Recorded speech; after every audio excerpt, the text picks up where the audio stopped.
सो hi friends. तो आज मु आपको लेसन प्लान कॉपी नहीं आसी जोटा कि एबे हमर प्रैक्टिकल रे दरकार पड़ुची। फिफ्थ सेम रो हमर अच्छे दुटा डीएससी पेपर जोटा कि हमर प्रैक्टिकल बहुत काम आसुचे। तो डीएससी 2 रे जोटा कि हमर हिस्ट्री नहीं आई तो तार एटा प्रैक्टिकल देखि पारथिबे। फर्स्ट पेपर एमती लिखिबे कारण हमको 5टा प्रैक्टिकल रे 5टा करार था कहीं 5P मॉडल हमर एथरो। तो फास्ट आम एमती स्टार्टिंग करता देखी पारे। तो आमर साधारण उद्देश्य आसला तो से आमर यही सब लिखा जाए। ता पाखे जो सब्जेक्ट जो क्लास बुक नहीं था से बुक तापर बयस आउ सब तो आपण मैंने जानी थे कहीं आम +2 टाइम भी 5P मॉडल थिला। तापर ये जी सब उपकरण आम कौन कौन नहीं से सब तापर आमर आसला ज्ञानात्मक बोधात्मक प्रयोगात्मक दक्षतात्मक आग्रहात्मक यहाँ रमर। देन नेक्स्ट पेपर रे आसीबा हमर देखि पारथे नेक्स्ट पेपर हमर एंगेज जोटा कि हमर नियोजन ओडिया रे कहती तो ये सब आसीबो। तापर सेकेंड पेपर रे हमर आसीबो एटा दल गठन करबा देखि पारथे दिरा दल गठन होईची।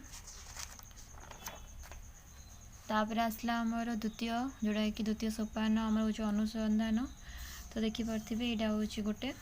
तापर आसला तृतीय सोपान जो थे कि आमर क्वेश्चन रहा जोड़ा कि जो सब्जेक्ट नहीं से सब्जेक्ट क्वेश्चन आ तार ए साइड रे आंसर। देन आसला फोर्थ पेज जो थी अच्छे आमर विस्तृतीकरण बा आमर जो इंग्लीश रे कौन कहते आपण मैंने देखिए। आईटा हूँ आमर फोर्थ सोपान। तापर आसला ये देखी पारे यार भी गोटे प्रश्न आर गोटे आंसर। तापर ये आउ गोटे प्रश्न तार आंसर। तापर आसला आमर पंचम सोपान जोड़ा हूँ मूल्यांकन इभाल्यूएशन तो देखी पारे आमर इभाल्यूएशन प्रश्न गुड़ाक नि आपण मैंने जब चाहूबे तो स्क्रीनशॉट भी नहीं पारे। तापर ये आसला लास्ट पेपर जोड़ा कि आमर गृह कार्य देखी पारे यहाँ हूँ गृह कार्य आमर जिते सब टोटाल पढ़ाई जाए तापर आम जो क्वेश्चन जो आम लिखी था सीटा हूँ पेपरटा।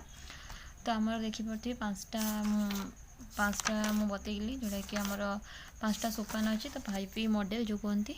तो आपण मैंने जी यार फुल वीडियो दरकार ताहले मु आपण मानू कमेंट करंतु आपण मानू सेंड करदेबी।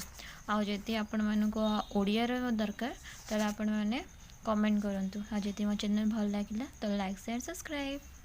Bye bye.